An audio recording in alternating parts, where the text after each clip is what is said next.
Good morning. It is a very early, cold, frosty morning, and my dad is here. Let's see, there's his truck. Man in the big red truck.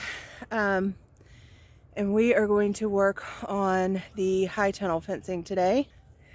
So this area is where we have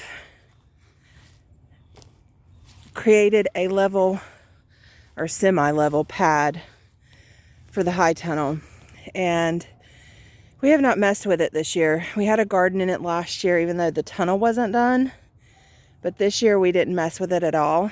And this is the crazy weed mess, and this is over by the greenhouse where we have all the weed pressure anyway.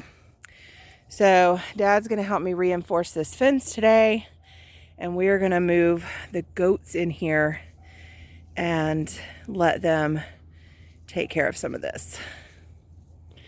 So we're gonna get started. Say good morning, Dad. Good morning. All right, here we go. We're gonna freeze. We're ready to roll. Yeah, I don't know. You look more ready to roll than me. I'm cold. All right, so here we go. I don't think y'all have been introduced to two of our goats. This is Beatrice. She is a papered mini Nubian. And then the brown one is also a papered mini Nubian, and that is Basil. This one is so food obsessed that, I mean, she don't want to do anything except eat grain. That one is neurotic and as dumb as a box of rocks. So we have just moved them into the high tunnel area, and the two girls have already gotten out one time because part of this fence is just chicken wire and T-posts, and the rest we did reinforce with some cattle panel here and there, especially in weak spots. And they have so much food in here, we were hoping that they would just eat, but no, they wouldn't. They wanted back to the Billy in his pen. So we put the Billy in with them because we were planning on breeding them next week anyway. So, and they're not in heat right now, so we brought him over here. And he could care less about these two girls. He is eating everything. So hopefully that will keep them in. And then our other little female, who we are not ready to breed, we're just going to let her run around because she doesn't go anywhere. And then that will hopefully keep her quiet. I don't know that these will care about her, but they are going right back to the spot that they busted through a while ago. So we will see if this works, because I really want them to clean this area out. Oh, the brown one's flagging. Well, she must not be in heat though, because he just is not caring at all. So let's see what happens. I wanted to show you detail of this fence because this is a temporary fence. We put it up just to keep the chickens out of this area because we had garden in here last year. Well, we wanted to put goats in here, and goats can come through this chicken wire if they want to. So what we did is, I didn't have enough cattle panel to go around here, and I mentioned this yesterday, but I really wanted to show you detail of something. So we had a gate here with a step-in post, a gate on the back side, and a gate at the front so we could go in and out with the carts. These gates and step-in posts are not stable. I mean, they just really aren't.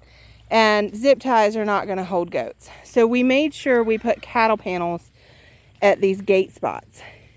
And then we put cattle panels along some of the spots they might be more likely to get out, and, you know, kind of every few sections. So there's one, skip a section, there's one, skip a section, there's like 3 in a row down by the corner. Anyway, one of the things is I needed a gate, but we didn't want to install an actual gate. So I actually learned this from my dad yesterday, and I thought it was very cool. So if you need a temporary gate, we put T-posts in on the outside, and then we already had them on the inside, and then we did it again down here. And so this cattle panel is loose in here, and so all we have to do is slide it back and forth. And so that is our gate. And so if the goats push, then they go against T-posts. If they get their horns in it and pull, they go against T-posts. So they can't get out here, but we can still access it by sliding it back and forth. So this is a very easy way to make a temporary sturdy gate for animals out of a cattle panel, should you need a heavier gate but not want to install a gate, because all of this fence is going to come down and be redone once we clean this area out, which the goats are happily doing that for us. And so you can't really see the other ones, they're behind the greenhouse, but there's Miss Basil. So all 4 of them are actually in here, and they are happy. I was not going to put Miss Phoebe in here with the Billy, but she was unhappy out by herself, and the 2 big girls, because they share a fence line with the Billy, they were not happy about leaving him, and it was time to breed them anyway. So we put them all in together yesterday, and Miss Phoebe was out running around because she never leaves the property. And she somehow found a way in here. She jumped in from somewhere. So there's our Billy. She made her bed. So if she gets pregnant, I mean, she's technically old enough, especially for production goats. But since these are, you know, milk goats / pet goats, I was going to hold off and breed her next year. So she would be over a full year. She is like 8 months now, I think, or close to it. And he has not actually bred her. She's not in heat, so you know, we might get lucky. But anyway, she made that decision on her own, so whatever. Anyway, so all of our goats are in here, and they are doing the work for us, reclaiming this area, and that gives them highly nutritious forage that ruminants need. So it's a win-win, and this is a really good temporary gate that I am happy to learn a new style. So thank you, Daddy, for teaching me this configuration, because this is not one I knew. So I hope y'all can learn from that and not just the open step-in post system that we had been using. So anyway,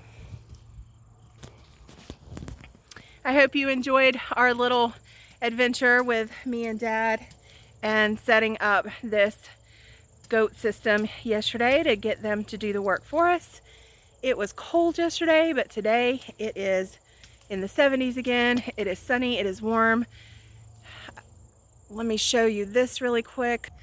So Stephen and Matthew are working on our future orchard area. This has been, yeah, he's excited he got to use the machete.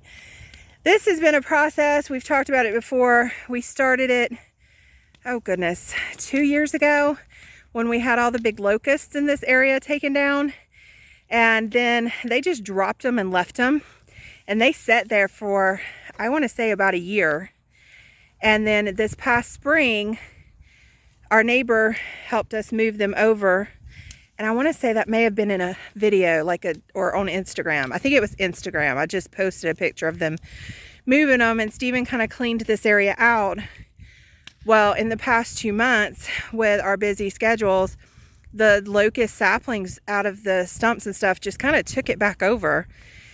So we thought about trying to fence it in for the goats, but we needed them to do that garden area, and we don't really have enough fencing yet to do this area, because this is about 1/4 of an acre up here.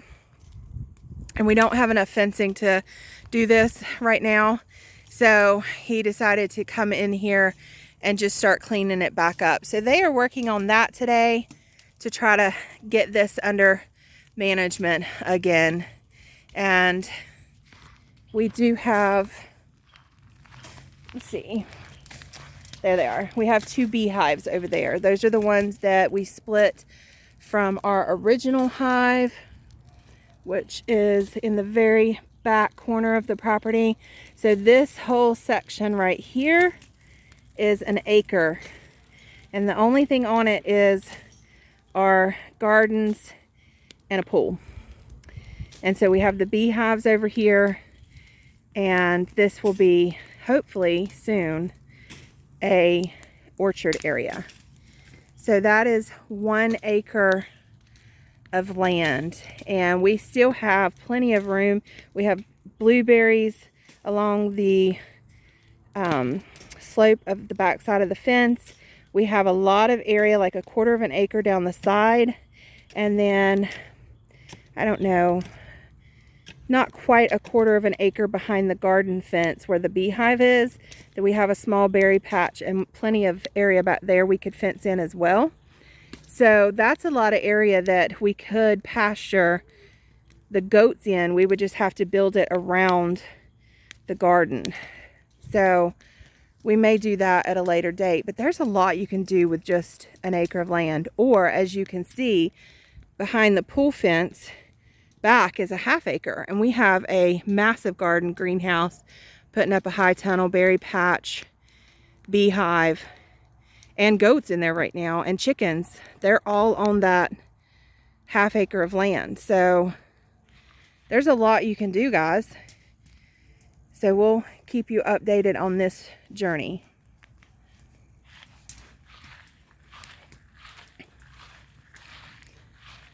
Timber! My little Boy Scout. And he does have his badge to handle. Do what, baby? Tote and ship. So he is certified to wield a machete at 11 years old. Just an FYI if anyone is concerned. So, all right, so that's going to do it for today. That was an update and introduction to our 2 newest goats. So again, we have the 3 girl goats and the Billy, and we are working on getting the rest of that garden under control again, try to take it back over and reconfigure what we're doing out there in that no-till area and the high tunnel area, and getting this orchard under control. So that is our weekend in October. So we will see you guys on the next one. Bye, guys.